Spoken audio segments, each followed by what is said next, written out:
You've probably seen these POV videos all over social media. Today, we're breaking down how to create them from scratch, step by step. Let's get started. First, we're going to generate a reference image with AI. Open FreePic AI Image Generator and select Mystic 2.5 or Google Imagen 3 for ultra-detailed cinematic results.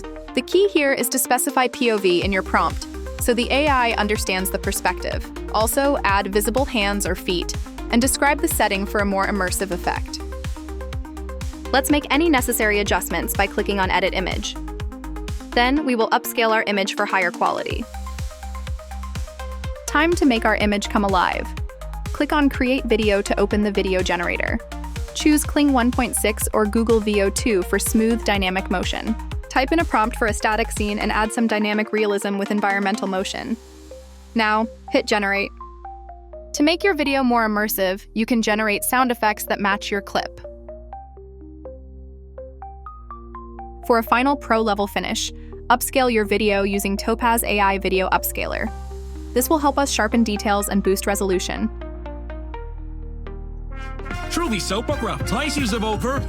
And that's how you can create your own story using POV videos. Check the description box to get the full prompt breakdown and prompt examples.